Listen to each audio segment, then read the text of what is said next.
Hey boss, Emily here with a little ask for you. It's time for our annual audience survey. If you're listening to this, I want to hear from you. Taking the survey only takes a few minutes and it helps us understand what type of support you need from this show. Tell us more about yourself and you better bet I read every single one to help us shape a whole year of content at beingboss.club/survey. Welcome to Being Boss, a podcast for creatives, business owners, and entrepreneurs who want to take control of their work and live life on their own terms. I'm your host, Emily Thompson, and in this episode, recorded live in front of an audience of IRL human beings, I am interviewing Ashley Menzies Babatunde, a lawyer on sabbatical to pursue her podcasting dreams, about how to embrace the not straight path of entrepreneurship in order to fuel your future. You can find all the tools, books, and links we reference on the show notes at www.beingboss.club. And if you like this episode, be sure to subscribe to this show and share us with a friend. Navigating the blend of work and life is a big one for business owners and entrepreneurs. And if you feel yourself stumbling through that dance or just looking for inspiration, then I have a podcast recommendation for you. Work at Life, hosted by Sonia Lucina and Maddie Grant, brought to you by the Hubspot Podcast Network. In this podcast, Sonia and Maddie explore the gray areas between work and life as they share data on relevant topics around workplace engagement and culture. One recent episode, titled How to Be Optimistic When the World Around You Isn't, discusses the simple and complex things you can do to keep your head up when the world feels dark. Check them out and listen to Work at Life wherever you get your podcasts.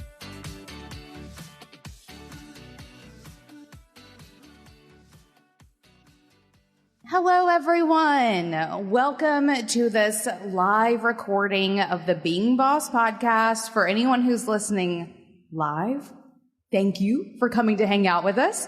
If you are listening to this recording at home or on your drive or on your walk later, we are sitting in front of a live audience in this massive, insane room that I haven't even been to all the corners of it yet. We are live at Inbound 2022, powered by HubSpot. This has been such a fun couple of days. We've met so many fun people. And in this interview today, I am sitting on stage with Ashley Menzies Babatunde, also part of the HubSpot Podcast Network, to have a fun conversation about entrepreneurship. How are you doing? You ready for this? I'm excited. Thank you so much for having me. Of course. I am so excited to have this chat. Ashley and I have had a couple of chats previously. So what you're going to see today is a bit of a continuation of a conversation that we've been having. We've been connecting with each other and learning more about each other's paths, which will be a common theme that we talk about together today.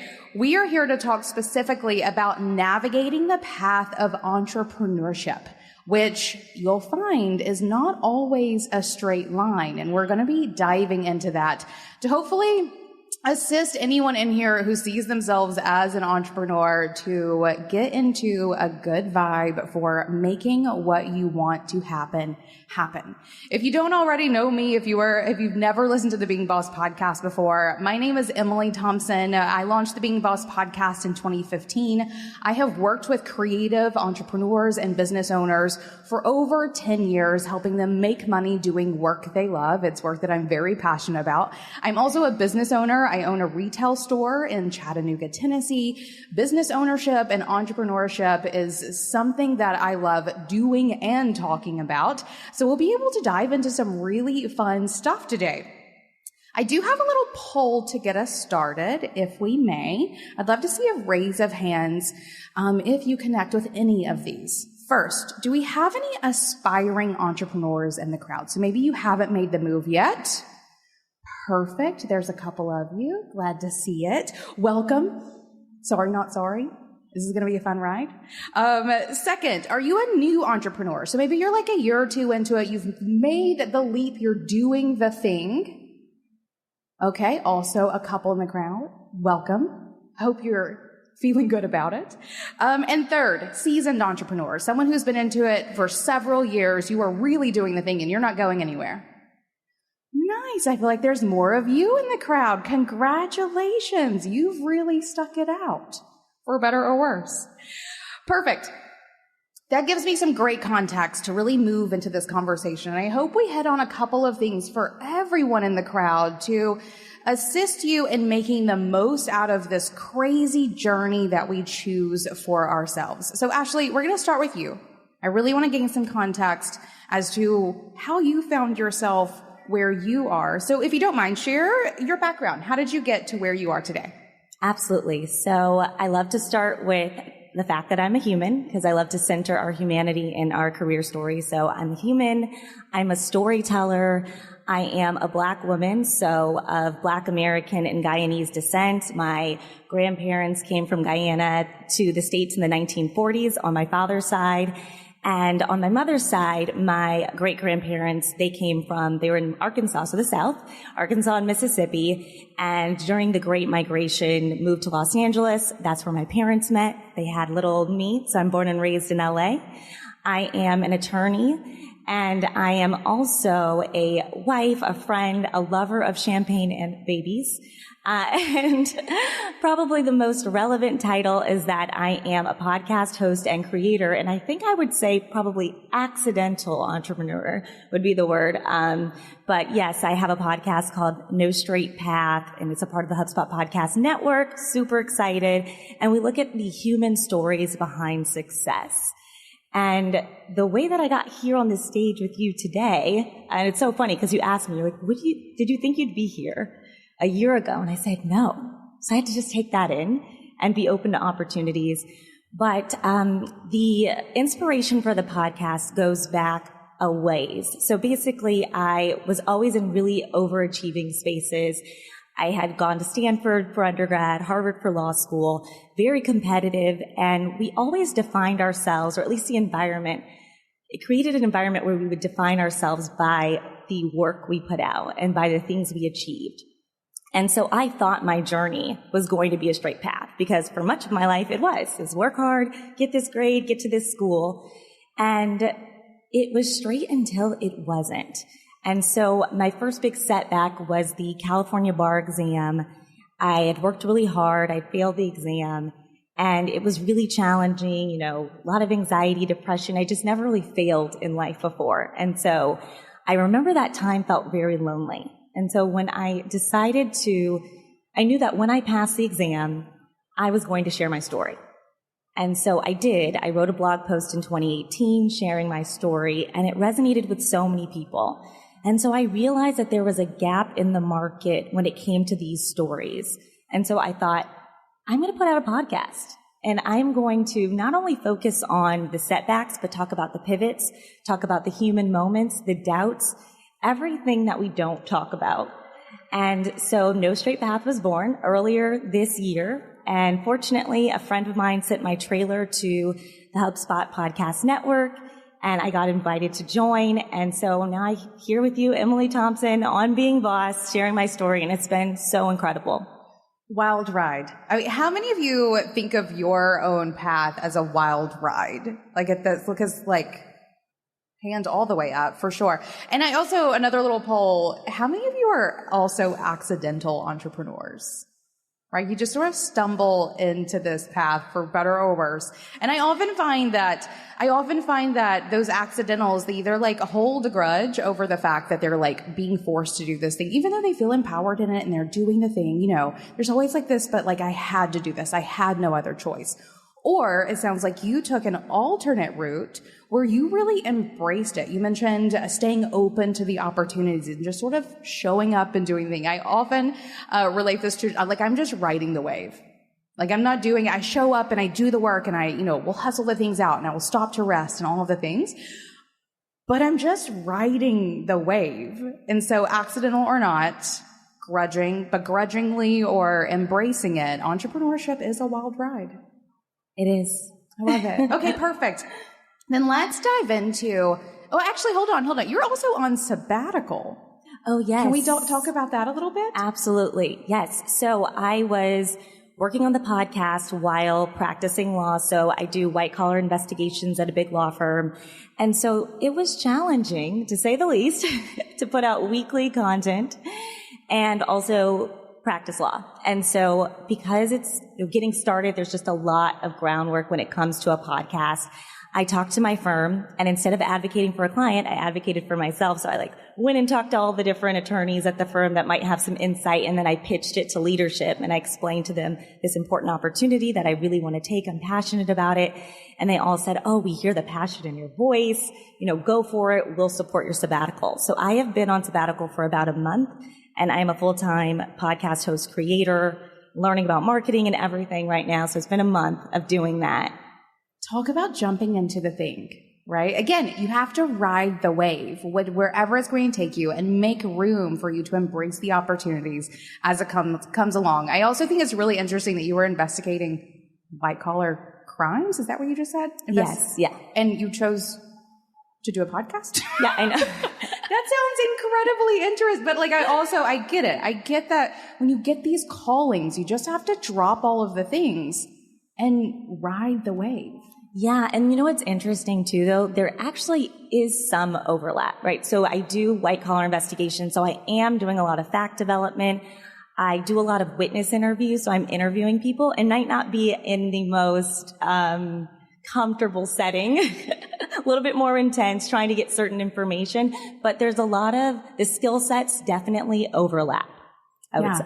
And I bet interviewing these, that is quite the switch. You have great skills, but can do it in a much more comfortable and pleasant environment. Yeah, I'm more aligned with who I am. I would say, even as an attorney, they're always like, you're such a nice attorney. I'm like, thank you, guys.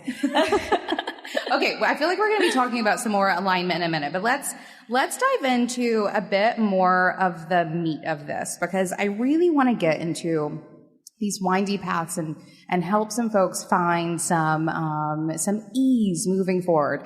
At Being Boss, we have a whole community of creative business owners. And every time we show up to any of our live events, and we're hosting events, all week, we do virtual co-workings, we do all kinds of things. So I'm on screen or in physical space with creative entrepreneurs and business owners all the time. And we're always, talking about, we take quite a holistic approach to entrepreneurship. We're often talking about intentions and making sure that we are aligning with our values and those sorts of things. And we're often asking, what do you want to get out of the session today? How do you want to feel when you leave this space? Ease is something that ease and clarity, those are, if I were to make a t-shirt of the most important things to entrepreneurs, at least in my space, it's ease and clarity. So I love that you just brought that one up as well, because I do think that's something that we are all searching in some capacity or another. But oftentimes when we are navigating these really windy paths of entrepreneurship, we stand in our way a lot. There's lots of expectations, and there's lots of people, nagging you that you should be using that degree that you have, or why would you quit this great job to go pursue this sort of side project or this weird idea that you have, whatever it may be. There's a lot that can come up whenever you leave your straight path and embrace the windy one. At Being Boss, I have done hundreds of episodes, interviewed hundreds of really amazing entrepreneurs and artists and creatives, and almost every single one of them over the years has shared their story, and it's never a straight line. And we're talking about people like Lisa Congdon, or Melissa Urban and Brene Brown. These people have amazingly windy journeys where they started doing what was expected of them and ended up doing something completely different with about 18 stops in between. And so I've learned the importance of really diving into and riding the wave of the windy path of entrepreneurship. It's something that we've been uncovering over the years at Being Boss on the show. But you have literally created your entire show around this topic of windy paths, of not taking the straight path. So I'm wondering from you, as you've dove into these interviews with all of these people, why do you think that sharing the not straight journeys is important? I think it's important because you want to help people feel less alone. I think that when you are taking the straight path, and still, I really don't think anyone's journey is straight, but especially the entrepreneurial one, you can feel really lonely. And I think storytelling is such an important vehicle to help people get going and continue to go on their journey. So I think when it just comes to helping people feel less alone, I think that's really important. Inspiration. I don't think we realize how important storytelling is. it is life-changing. When you can just see that someone else has done the thing that you're trying to do, it's so inspirational. So I think that's number one. I think the other thing, the outside looking in, is also empathy, right? So for the other people who are perhaps not taking this windy path, if they understand the human side and the ups and downs and the struggle that a person is going through, then we can create more empathy in this world. And I know it sounds really corny, but I think we can make the world a better place. I really do. And I think sharing our stories opens that up. And so I think that's why we do it. That's why we have these conversations on No Straight Path. And then you also see the commonalities in all of our journeys. So on my podcast, we talk to lots of entrepreneurs, but we also talk to like the doctors and the lawyers and the athletes and the content creators, everyone. And you see the commonalities, which brings us all together. So yeah. And one of the things that I find in this as well is that for you to get to the level of impact and necessary effort to grow amazing organizations. And when I say amazing, I don't mean necessarily large. So if anyone here is a solopreneur or, you own a micro business or whatever it may be, it's about the impact, not the size. Whenever you are doing that, when you aspire to create that kind of impact, oftentimes you need more out of your experience to get there than just the degree that will obviously equate to, you being able to create the solution. You need to go out and try lots of different things and pick up a myriad of skill sets in order to really show up to create the kinds of organizations that will have the kind of impact that you most want to make. Yeah. So it's necessary. It is. It's necessary. I also love that you are talking about this, almost like relatability, right? Of sharing the stories, you're able to relate more easily. I want to go back to that piece about people being a little, having a bit of a grudge on their path. Maybe you are using a degree that you paid for, or you're not using the degree that you paid for, or you spend a lot of time in that job that wrecked you, or whatever it may be. When you can release those and really see how the skills that you picked up in those spaces have added tools to your tool belt to get you to the place, it's really important. And so whenever you're sharing stories like you do about people who are experiencing these really windy paths, it's easy to see the necessity of those windy paths and you getting to where you are. I totally agree. I really don't think there are any mistakes in our journeys. Like everything that, took this straight path, but now I'm making this pivot and I'm seeing how the skill sets translate, how even some of the more intangible things, just like the work ethic and the resilience and the grit, all of that I built going through my journey as an attorney. And it's certainly something I need on this more entrepreneurial journey. So no wasted past experiences. No wasted past. If anyone needs any permission to forgive themselves or others for expectations or maybe decisions that you feel were maybe bad ones, no mistakes. It all adds to the experience that gets you to the level that you want to be to make the impact that you most want to make. With summer coming to an end, change is in the air. And change can be scary, especially when it comes to scaling your business. Hubspot CRM Platform helps you make major moves confidently. The confidence to go big, go home, go local, or global. With HubSpot, all your marketing, operations, and sales tools are in one place, meaning you have the right data at the right time to make the right call. A single source of truth means you and your team are supported by a powerful system that helps lighten the busy work and create more time and space for big thinking. As a connected customer platform, HubSpot provides more than just software. It helps you and your team create deeper, more meaningful relationships with your customers so you can grow better together.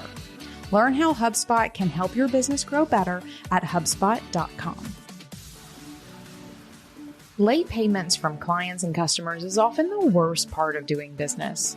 Not only does it mess with that ever-precious cash flow, it's also just awkward and honestly pretty maddening.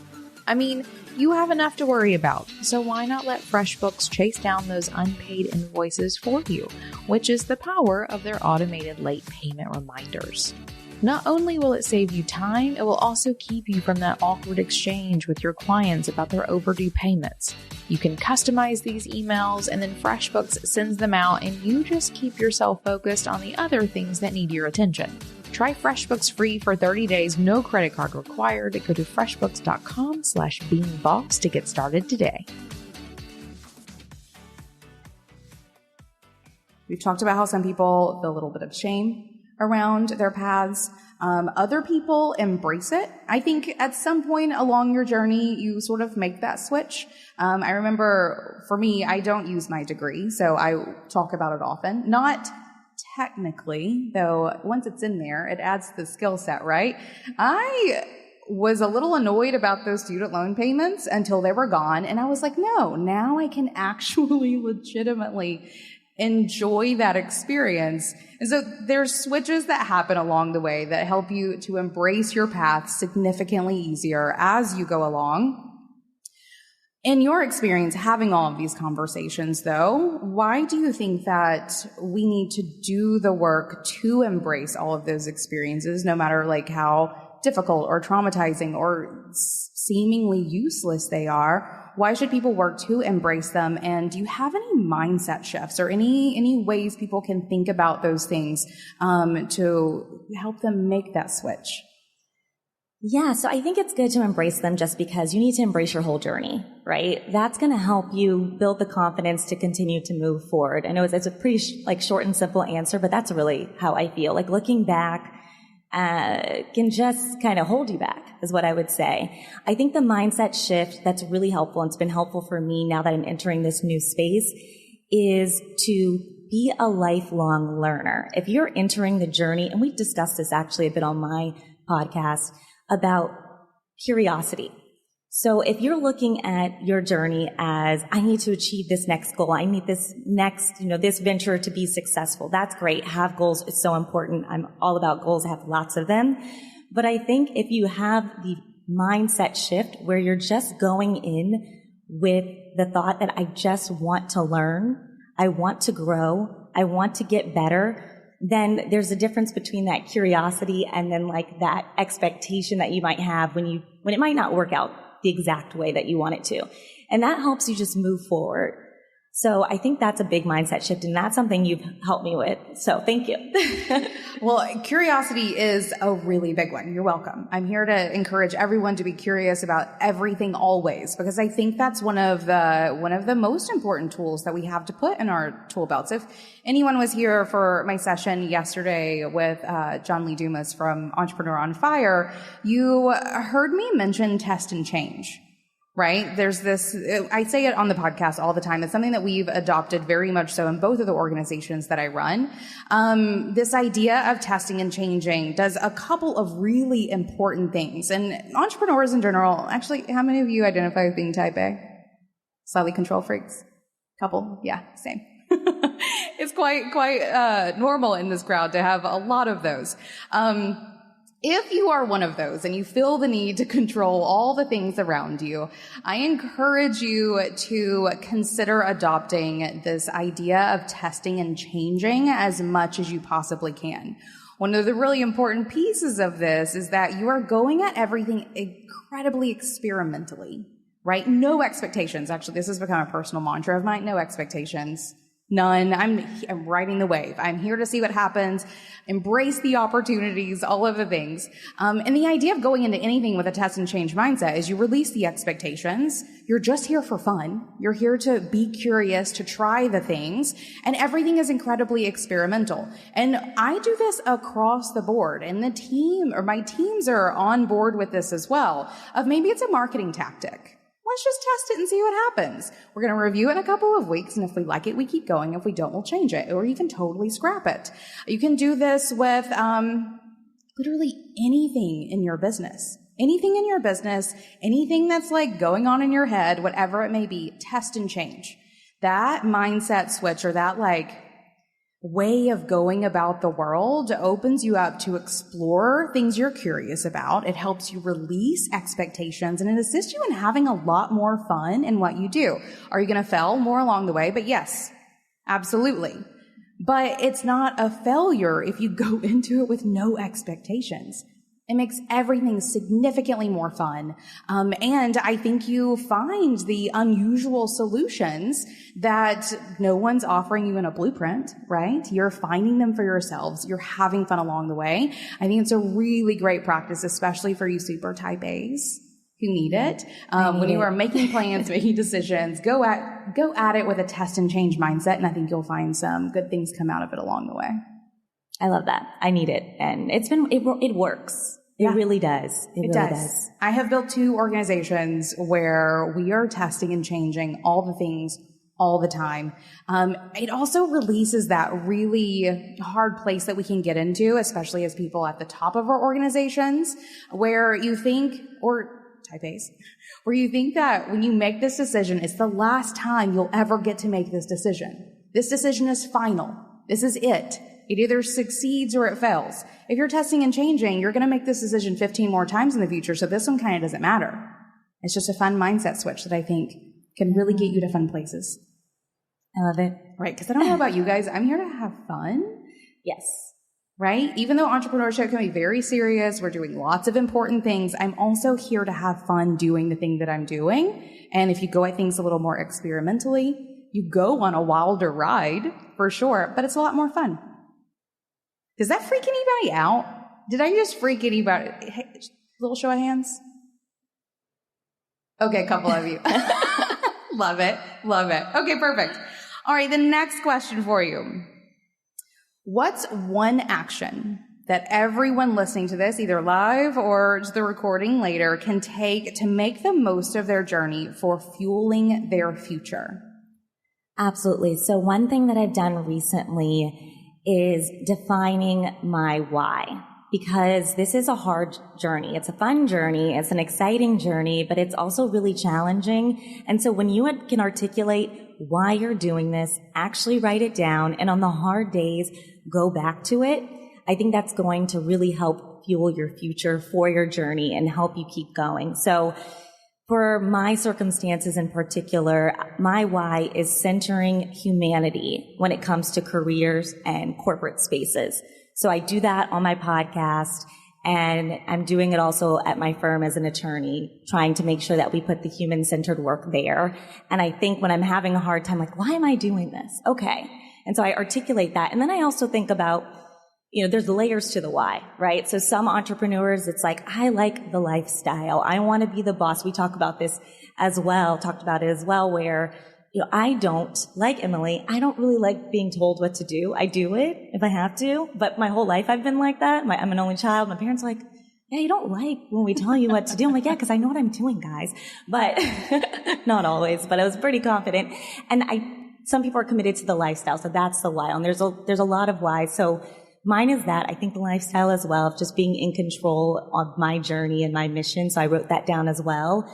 And I also think my particular position, the why, is being inspirational to others. Like, as a Black woman in my position, not everybody gets this opportunity. And so sometimes I just think of like the little girls that I might see that come up to me and who are, inspired by the work that I'm doing. So define your why, write it down, go back to it when times are getting tough, because it'll help you get to the next day and get to the next step. Love it.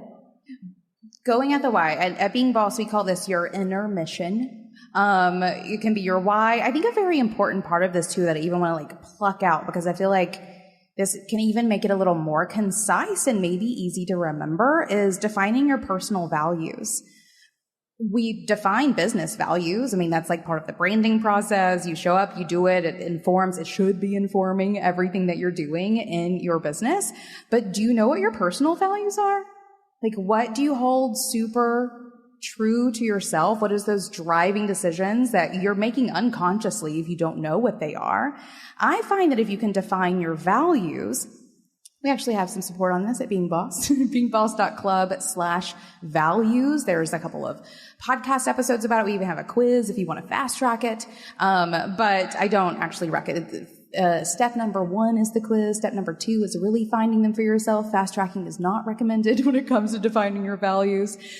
If you can really pinpoint what's important to you, I think it's really easy to look back at your journey, especially any parts of your journey that have been difficult or you have a hard time sort of coming to terms with, professionally or personally, and you can see how they've either played into your values, how they were important for you to cultivate those values for yourself, or how getting out of those situations were fed by you showing up and being who you are based on these values that you are making decisions around unconsciously, even if you haven't really pinpointed them for yourself. So absolutely yes to your why, but like a little nugget of this is also your personal values. It's really important. Do you know what yours are? I was just actually going to ask you the same thing. I was going to turn it around, but it's okay. Yeah, I mean, I think there's an overlap, right, with that when it comes to my personal values. I think, something that's really important to me, and we talk about it on the show, is integrity, right? And so when you're moving through, I investigate white-collar crimes for a living. So I know a lot of smart people who work really hard in their careers, and sometimes there are blurry lines and we have to investigate a specific issue, and they didn't necessarily follow that integrity part. And so no matter where I am in my business, even if it's going to take a little bit longer, I always need to commit to that. I think that's really important. I think being human-centered and people-centered is also super important to me. So when it comes to the people that I always work with, I want to know who they are, why, what's their why specifically, and then about the work and how like their why informs the work that they do. So I always want to like check in on people. That's really important to me. And I think also there's a lot of values. Okay. How much time do we have? All right. We got time. All right. And another thing too is just the diversity and inclusion part of that. I think as just in every space I've been in, I'm usually one of the only Black women there. And so I think I really try to make sure that I mentor people, that I talk about my experiences, that I'm open, that I call things out if they need to be called out, and that I'm brave in that way. So I think those are 3 values I've got. That's beautiful. And my family. Oh, I forgot about my family. Oh, I'm so terrible. I'm so sorry, parents and my husband and we're so close. My family's probably like the most important thing. I should say that. They've been so supportive my entire life. So you can put them back up at number 1. Okay. That's fine. Yeah. That's fine. Perfect. Okay. I have 3 that I like pinpoint and really dig into anytime I'm making decisions. And that's another really great thing about values, both for your business or personally, is once you know them, once you can just like pull them out of your hat, whatever, out of your tool belt, we'll use the same metaphor, it's really easy for you to make decisions. Entrepreneurs often really struggle with taking in the right opportunities that come to them, saying no to the things they should not be doing. I find that if you are making decisions through the lens of your personal values as well as your business values, it actually becomes really easy to say no to the opportunities that are not for you, which then puts you on the path, right, that is more beneficial to you than you just saying yes to everything that comes along. So I have 3. One of mine is freedom, which entrepreneurs usually share that one. It's something that as I look back at my life and the decisions that I've made, freedom has been a common thread throughout most of the decisions that I have made. It's how it is that I show up. It's also how it is that I build a team. All of those things. It really informs a lot that I do. Another one is adventure. I'm down to have fun. Are you guys seeing the threads here? I'm down to do crazy things. Let's go try something interesting. Let's go on an adventure. I love to travel. Whenever, again, I think back at the things that I've done. Also, my degree is geography. So see how it sort of starts making a little bit more sense. Adventure is something that is incredibly important to me, both like really small scale things, but also when looking at the bigger sort of waves in my life, and the decisions that I've made in my career. It all makes sense and really does inform how it is that I show up in the future. Third one is creativity. There are few things that will make me geek out more than little creative details or someone who is showing up to really express themselves in their creativity or creatively.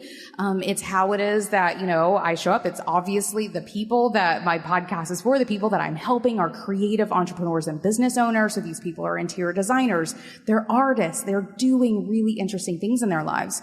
Also family, now that you said that, for sure. But if I were to look at my three, really driving sort of mindsets or values, it's those three things. And because of it, it's easy for me to look back at my past and really sort of not come to terms with it, but really just let go of any sort of shame, guilt, or anxiety I have around the things that I've done or the decisions that I've made or things that have happened in my life, and specifically in my career, and move forward.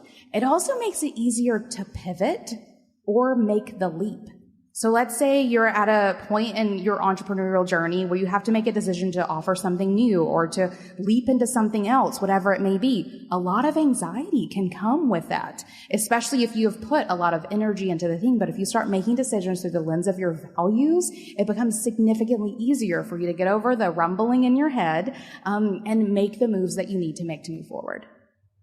I love that. I'm going to take your quiz now. I'm going to report back. I'm going to take the quiz. I'm just going to go back and define my values a little bit more succinctly. And I think that'll help. Love it. And if anyone hears all that and you're like, okay, I need to figure this out for myself, beingboss.club/values, some really good stuff there to help you along. Okay. One action. Was that my action? I just went off of yours. Oh, I do have an action. Here's my action for other than that one. Without piggybacking on this one. I also think that self-awareness is an important part of everything, obviously. I feel like so many people have been becoming more self-aware over the past couple of years. We just spent 2 years sitting at home with ourselves, so you've either been looking at yourself in the mirror or you've been ignoring yourself one way or the other. I think one really great practice in self-awareness, if you are, sitting in this space and, maybe you've even pinpointed the decision that you have made in your professional career, one way or the other, that you just don't feel good about. What is that thing? Did you leave a job? Did you take a job? Did you say something to a coworker? Or were you in a position where someone was saying something to you and you feel guilty or shame around it? Did you make the wrong leap?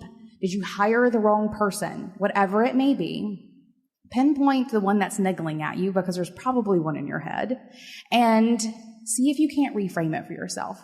See if you can't find the silver lining, or see how it added something to your journey, see how you learned something from it, and then put it to bed. Let it go, because as entrepreneurs, you have more important things to worry about now than looking back at that moment, big or small, and worrying about it any longer. I love that. I love that. On my show, I always start with this because I've noticed that the most fulfilled, happiest, successful people, they are self-aware. It's the thing it's like the common thread. And so the question that I love to ask people is I like for them to go back to their childhood and talk to me about it. Talk to me about the childhood characteristics and attributes that people use to describe them. What did they like to do? Talk about your personality. How were you as a kid? And then see if it shows up in the work that you're doing today. Because I've noticed that it does with so many people. And even as an example, we had one person on my show. I'm not sure if you guys are familiar with the show, CW's All-American, Spencer Pasinger. He's the producer of that show, a friend of mine from high school. And so football was always a thing. He loved sports, but he also really loved writing and storytelling. And he said that early on when in our conversation. And so when he made that pivot from NFL football player to writer and producer, we went back. We were like, wait, remember when you told me when you were 8 years old and you were writing these stories? And he's like, wait, yeah, you're right. And so I've been able to do that with so many of my guests, including myself. And I feel like that's a really good exercise for your self-awareness journey. Oh, I also think this could be really powerful in the event that you feel like you're not where you're supposed to be, right? Yes. Like a good moment of self-awareness may help you make the decisions that happen next. Oh, I love that. Storytelling is important, everyone. Yes. Can I, do we have more time? Can I add one more thing? Yeah. Okay. So also, when it came to my pivot, I actually had to do the same thing. So I am in a very risk-averse environment as an attorney. And because I also assess risk, that was also a heightened environment for me. But it actually wasn't aligned with my personality. And because I was a part of a certain environment, I can't take the sabbatical. I can't ask. I don't think they'll say yes. And then I had to go back to myself and say, wait, what would childhood Ashley do? And childhood Ashley was all about calculated risk. So I wasn't like this risk taker without a plan, but I was like someone who practiced and prepared and thought about every scenario. And if I felt good about it, I'd take the risk. And so that's what I did with this pivot. Because even at this conference, someone said to me, or a few people, oh, wow, like you left your like big law career to do a podcast? And I was like, yes, I did. And I'm enjoying it. And I'm here talking to Emily Thompson from Being Boss. So it's working out so far. But, yeah. Yeah. I love how that moment of self-awareness, that like checking in with yourself, what would little Ashley do? It really guides you along. And I think often, anytime, I don't care if you're working in corporate, if you are an entrepreneur, like, you're following these expectations along, and it is a process of stripping them away over the course of however much time you need to do it, that will get you into a place of alignment, which is another thing that you are just talking about here. I love it. Ashley, this has been an absolute treat. I'm so glad that I could have you on my show in this space. Thank you all also for joining. A couple final questions for you, so don't run away yet. One, where can folks find more about you and your show? Absolutely. So anywhere that you listen to podcasts, so Apple Podcasts, Spotify, it's called No Straight Path.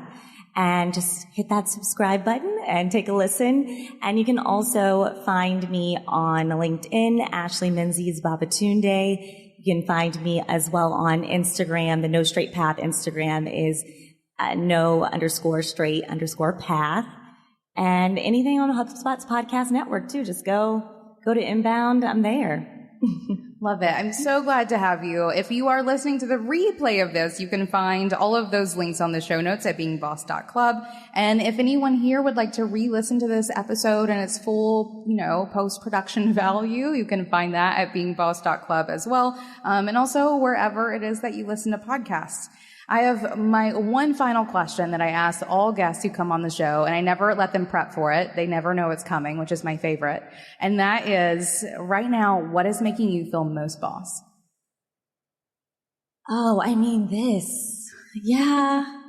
Speaking at Inbound twice. Yeah. Also, come back at 1 p.m., everyone, for my show.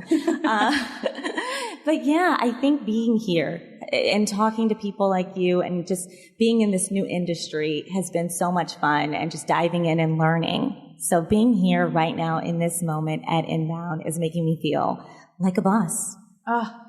Perfect answer. I will say too, I love that you have made this decision so consciously to make this pivot and do this thing. And I also want to know a little moment we had off stage a minute ago where you just looked at me and said, I cannot believe that I'm talent. And I was like, of course you are. Of course you are. And I also want to pose this to everyone in the crowd too, because this is a really important sort of self-awareness practice as well of, in this moment, what's making you feel most boss? And there is no shameful answer. It can be I ate a croissant this morning for breakfast. Sometimes that makes me feel really boss, or whatever it may be. Think about that for yourself. Figure out your values, connect with your inner why, embrace your path so that you are more free to move forward with whatever impact you are trying to build in the world. Thank you guys for being here. Thanks, Ashley. Thank you so much. All right, boss, because you're here, I know you want to be a better creative business owner, which means I've got something for you. Each week, the team at Being Boss is scouring the news, the best entrepreneurial publications, and updates and releases of the apps and tools that run our businesses, and is curating it all into a weekly email that delivers the must-know tips and tactics in the realms of mindset, money, and productivity. This email is called Brewed. We brew it up for you each week to give you the insight you need to make decisions and move forward in your creative business. Check it out now and sign up for yourself at beingboss.club/brewed. That's beingboss.club/BREWED. Now, until next time, do the work, be boss.